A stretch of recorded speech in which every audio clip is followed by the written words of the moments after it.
Welkom Monique. We hebben weer veel te vertellen. Ja. Want de Halloween komt eraan ook. Ja, we hebben Halloween. We hebben voor de kinderen iets dit jaar. Dus dat hadden we vorig jaar ook. Het is een kinderdisco. Dus kindjes kunnen lekker komen feesten hier in de Dullaert. Verkleed komen en een leuke middag. Nou, top. Ja, Halloween mogen we niet overslaan natuurlijk. Nee. Dat hoort er helemaal bij. En Iris Rulkes zit eraan te komen. Ja, we hebben ook weer een cabaretier. Iris Rulkes is een cabaretier. Heel bekend op Instagram bijvoorbeeld. Zij komt een voorstelling hier geven. Hier is Iris Live heet de voorstelling. Ja, dat is gewoon een hele grappige voorstelling. Oké, en ze doet ook wel typetjes na? Ja, ze doet heel veel typetjes na. Mensen kennen wel het programma B&B voor Liefde.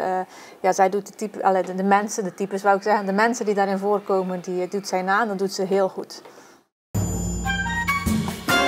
Echt zo'n kind met een gebruiksaanwijzing. Mijn man kan haar niet aan. Maar goed, mijn man is ook een beetje dom. Ik heb namelijk nogal last van daddy issues. Je vader is dood en dan heb je het nog steeds heel veel over. Google, wat helpt er tegen een gebroken hart? Wat kan helpen tegen een gebroken hart is zoute popcorn. Van die dingen waar ik helemaal zo mijn blote kont in ken. Van die Onesies, kende die? Dat is top. In deze show hoort ook nog door. Nou, lieverd, ik heb een ABC'tje voor jou gemaakt. De A is van anaal. Oké, dus dat wordt lachen. Dat is echt een leuke voorstelling. Ja. Iris Rulkes, goed onthouden. Maar er zit ook wel wat klassieks in het programma. Ja, voor mensen die van klassieke muziek houden, hebben we dit jaar het pianoduo Symbiosis. Dat is eigenlijk een duo wat op de vleugel gaat spelen, dus met z'n tweeën, dus heel speciaal. En ze gaan daar ook bij zingen en het is een intiem concert eigenlijk.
Oké, dus heel sfeervol, heel goed. Ja. Ik zie af en toe ook wel eens filmpjes voorbij komen van artiesten die hier optreden. Vertel eens, dat vraag je dan? Of hoe werkt dat? Ja, wij vragen eigenlijk aan de impresariaten of aan de artiesten zelf of ze misschien een leuk filmpje kunnen opnemen, zodat wij die kunnen plaatsen op social media of op Instagram of wat dan ook. Om de mensen een beetje warm te maken voor de voorstellingen, zeg maar. En eigenlijk heel veel artiesten geven hier gehoor aan. Oh, en dan kun je gelijk al een beetje de sfeer proeven van wat ze neerzetten, hoe ze dat... Ja, dan vertellen ze zelf een beetje wat ze komen doen. En dat spreekt toch meer aan dan dat ik het vertel, bij wijze van spreken. Nou, eigenlijk wel. Het is een mooie aanvulling op hetgeen wat je gaat brengen. Ja. Super. Een schrijfster, stond er ook nog op het programma? Ja, we hebben Helene van Rooyen. Die komt naar de Dullaert om over haar boeken te vertellen. Ja, over haar, wat ze allemaal doet eigenlijk. Oké, ja. En wat voor genre zit zij? Ja, Helene is eigenlijk heel divers. Die doet heel veel verschillende dingen. Dus ze schrijft boeken, maar ze maakt ook documentaires. Zo heeft ze ook een documentaire gemaakt over haar moeder met Alzheimer. Maar ze doet eigenlijk verschillende dingen. Ze doet ook presentatieklussen op tv, daar is ze heel vaak te zien. En ze heeft iets nieuws. Ja, je maakt het spannend. Ik maak het spannend. En Helene die vroeg zichzelf af of Hulst daar wel aan toe was. Ja. Of Hulst daar wel aan toe was. Dus mensen die we nu nieuwsgierig maken, die moeten zeker komen. Die moeten zeker even komen, ja. En ze vertelt er zelf ook nog iets over in een van haar filmpjes. Oh. Ik zal vertellen over mijn carrière tot nu toe, de vele boeken die ik heb geschreven, de documentaire die ik heb gemaakt over mijn moeder, de selfie-expositie in het Letterkundig Museum die ik heb gedaan. Er is echt, we raken niet uitgepraat in 1 avond. Je mag alle vragen stellen die je wilt en ik kan ook wat vertellen. Ja, ik weet niet of dat voor Hulst is, maar ik kan ook wat vertellen over mijn allernieuwste project. Ik ben namelijk gestart als creator op een 18+ platform. Zoiets als OnlyFans, maar dan anders. Het heet F2F. Ik weet niet of Hulst eraan toe is, maar als je wil, kan ik daar ook alles over vertellen. Maar je kunt ook wachten op het boek, want ik ga er uiteraard ook over schrijven. Oké, nou, het wordt vast heel bijzonder, dat denk ik ook. Helene van Rooyen in de Dullard. Maar we gaan ook weer samen eten. Ja, natuurlijk. Dat doen we iedere maand. Hebben we een buurttafel. Dat is eigenlijk voor mensen die het leuk vinden om nieuwe mensen te ontmoeten of een praatje te maken. Of die wat alleen zijn en het dan toch leuk vinden om eens samen te eten. Die kunnen dan komen eten bij ons. Ja, gewoon gezellig. Ja. Je kunt gewoon alleen komen. Ja hoor. Ja. Dus het zijn lange tafels, je zit nooit alleen. Oké. Ja. Dat wordt weer een heel smakelijk uitje voor iedereen. Dan nog een toppertje, Tijn en Marjolein. Ja. 2 bekende Hulstenaren. 2 bekende Hulstenaars. Ik denk dat iedereen ze wel kent. Tijn en Marjolein die komen met z'n tweeën een kleinkunstvoorstelling geven. Voor het eerst samen weer op de planken sinds lange tijd. Dus het wordt heel bijzonder, denk ik. Oké, en tel eens een tipje van de sluier op. Is dat zang of is dat cabaret? Ze gaan een beetje verhalen vertellen. Ze gaan wat zingen over het leven. Eigenlijk over van alles en nog wat. Dus het is eigenlijk gewoon een leuke, luchtige voorstelling voor iedereen. Nieuwe voorstelling Niemand Zoals Wij, die ze samen met Martijn Broekhart gaat opvoeren. Ja, wij gaan een kleinkunstvoorstelling doen. Dus dat is eigenlijk een liedjesprogramma met allerlei kleinkunstliedjes. En die gaan we aan elkaar praten met persoonlijke verhalen, anekdotes en noem maar op. Dus we gaan het ook heel persoonlijk maken. Ja, en Niemand Zoals Wij is dus de titel van de show. En die kwam niet zomaar aanwaaien.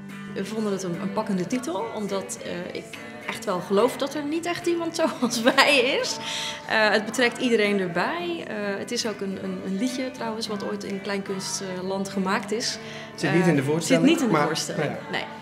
Maar ja, het is een titel die wel nieuwsgierigheid opwekt, hoop ik. Jij bent natuurlijk iets meer van het cabaret, jij bent meer van de Franse chansons. Kunnen we die dingen ook terug gaan zien straks in de voorstelling?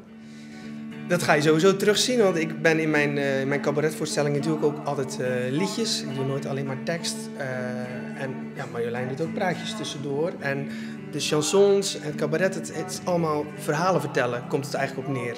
En dat is ook in kleinkunstliedjes wel de essentie. Ik weet van mijn vorige kleinkunstprogramma dat je heel snel uitkomt in een soort levenslijn. En dan eindig je met iets wat niet per se heel vrolijk is.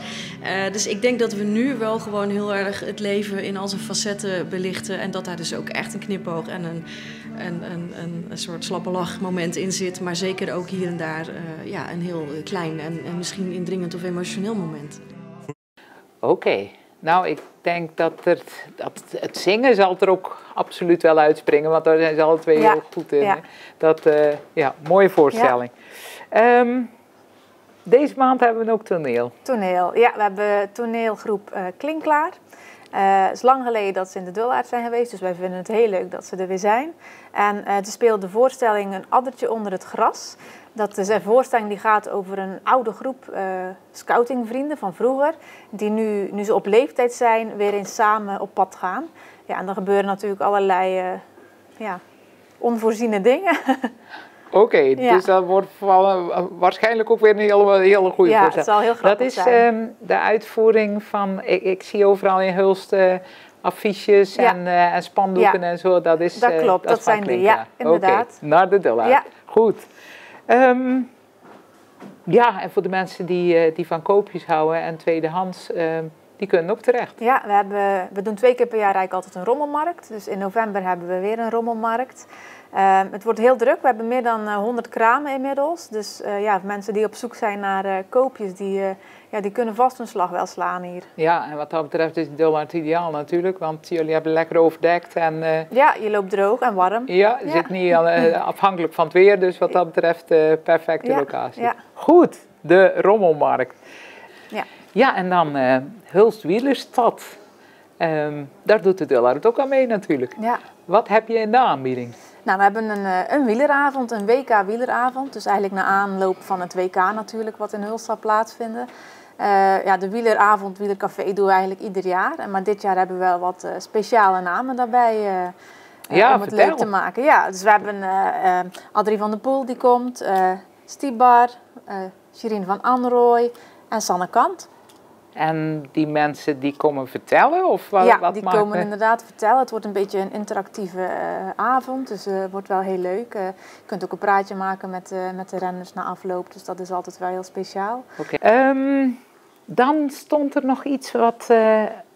ik zag er een streep doorstaan. Er is iets geschrapt in het programma. Ja, klopt. Dit was eigenlijk alles van november wat we nu hebben besproken. Maar in december hadden we een Ierse band staan, O-Dreams. O-Dreams gaat helaas niet door. Wegens omstandigheden hebben ze de tour moeten annuleren. Ze komen wel volgend jaar terug. Dus voor mensen die daarvoor wilden komen, volgend jaar een nieuwe kans. Maar we hebben wel een nieuwe Ierse band geboekt. En dat zijn de Foxes. Oké. Ja. Vertel eens iets over de Foxes. Ja, de Foxes is wel een Nederlandstalige band. We spelen Ierse muziek, maar ze gaan er een soort van Ierse pub van maken. Waardoor je echt het gevoel hebt dat je dus in Ierland zit in een pub. Ja. Nou, en voor de mensen die het allemaal niet meer kunnen onthouden of het nog eens na willen lezen, er is natuurlijk altijd nog het boekje met het programma in de Dullard verkrijgbaar. En daar is weer een heel mooi programma wat ons te wachten staat. Hartelijk dank en tot de volgende keer. Bedankt voor het kijken en luisteren.